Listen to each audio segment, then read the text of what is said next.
Ashama akkam jirtu kabajamtoota jaallattoota chaanalii BFT qarrammoo waan isin jaallattu jedhee yaada tokko viidiyoo tokko isiniif qopheessee jira. Viidiyoo kana kanan qopheessee akkamittiin CRBT yookiin sagalee bareechituu yeroo waamichaa kan amantiis ta'ee muuziqoota haaraa baba'anii fi kan amantii akkamitti akka irra godhannu isinitti agarsiisa.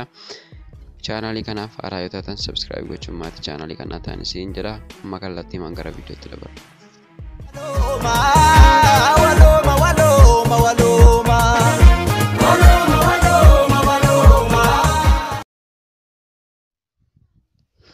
Tole egaa kallattii gara viidiyootti dhufneerra. Jalqaba irratti wanti nuyi goonu hunda dura galmaa'uu qabna waan ta'eef tajaajila keenya kanaaf galmaa'uu qabna waan ta'eef galmaa'ee waan hin jiruuf akkamittiin akka galmaa'een deemee isinitti agarsiisa jechuudha.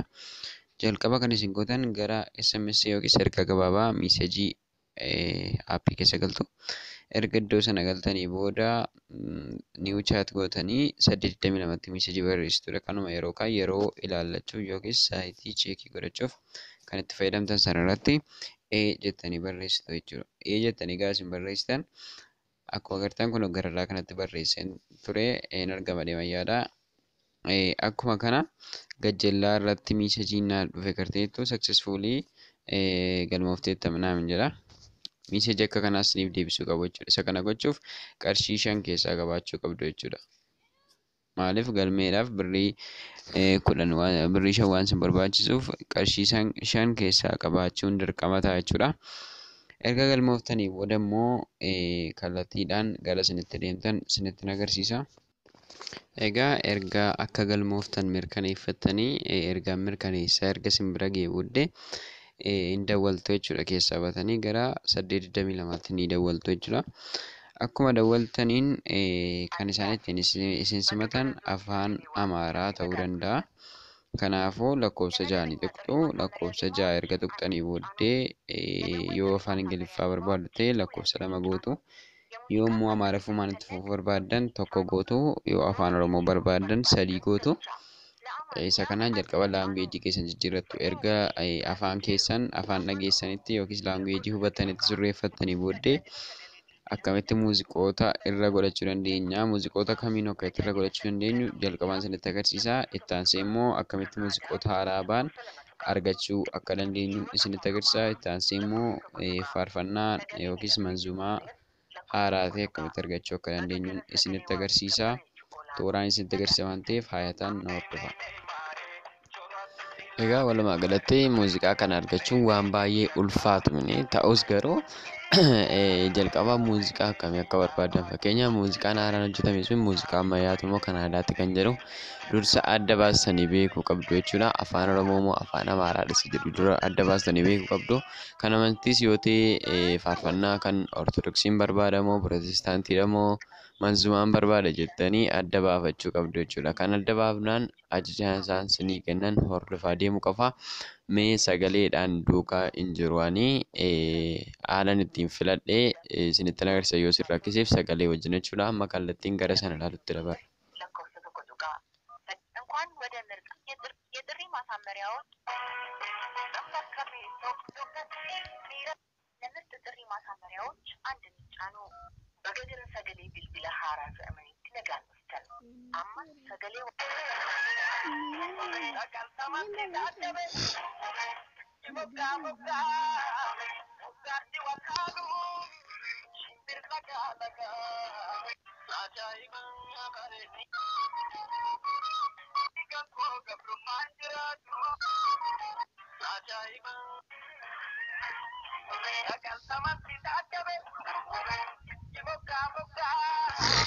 Tajaajila sagalee bilbilaa miidhagsituuf baratamuuf lakkoofsa kan garee ammayyaaf lakkoofsa 1 tuqaa, kan garee aadaaf lakkoofsa 2 tuqaa, kan garee amantaaf qabiyyeewwan faarfannaa Ortodoksiif lakkoofsa 1 tuqaa.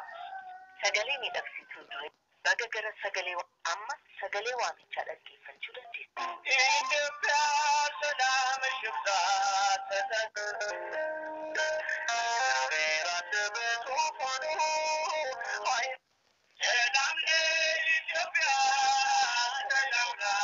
sagalee miidhagsituu dure baga gara sagalee bilbila haaraa amma sagalee waamichaa dhaggeeffachuu.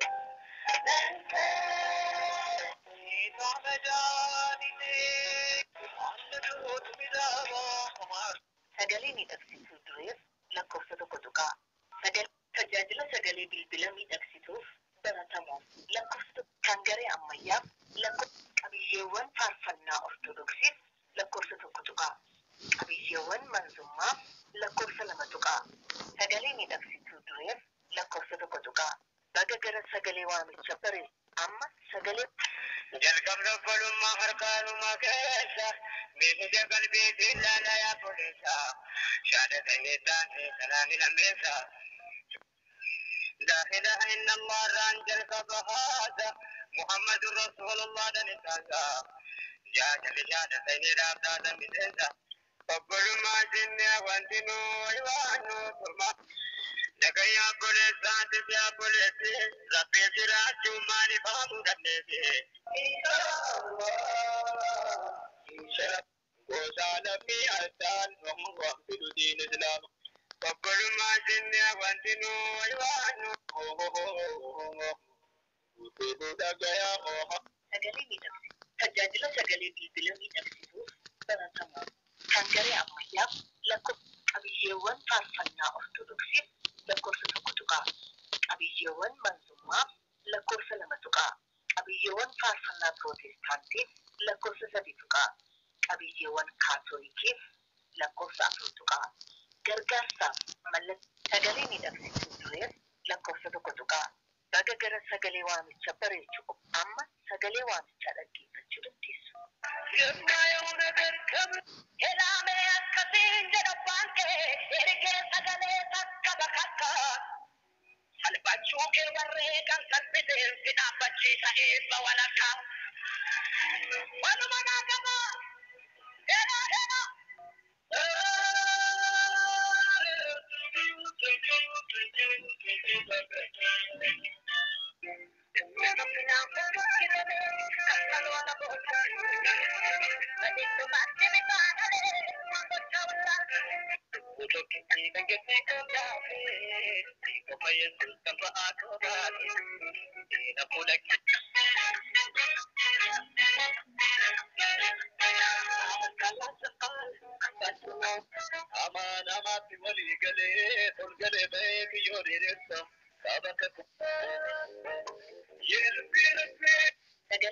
Tajaajila sagalee bilbila miidhagsituuf kan garee ammayyaaf qabiyyeewwan faarfannaa sagalee miidhagsituuf baga gara sagalee amma sagalee waamichaa.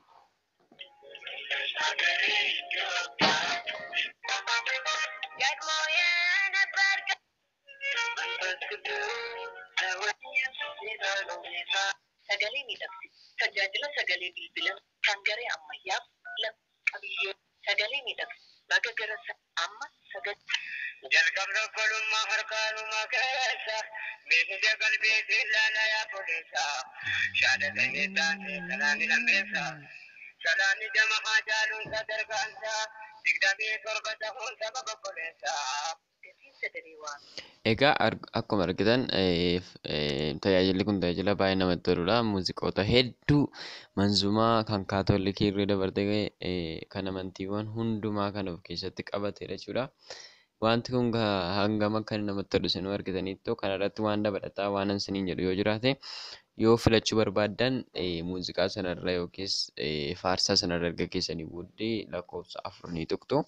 Sana booda yoo nama hundumaaf akka inni dhaquu barbaadan lakkoofsa tokkotti buutu yookiis immoo lakkoofsa filatamaa fakkeenyaaf sirba jaalalaa yoo ta'e jaalallee keessaniif sirba haadhaa yoo ta'e haadha keessaniif kan abbaa yoo ta'e abbaa keessaniif kan obboleessaa yoo ta'e obboleessa keessaniif gahuu yoo barbaadan immoo nama filatamaaf jettanii lakkoofsa lamatti buutu sana booda isaanis sin gaafatu bilbila nama sanaatti guutuu bilbila namoota ittiin gahuu barbaadanii sana booda haala ajaa'ibateen nama murtaa'eef sagaleen kun ni qaqqabachuudha. Viidiyoo kanarraa barumsa guddaa akka argattan abdii guddaan qaba.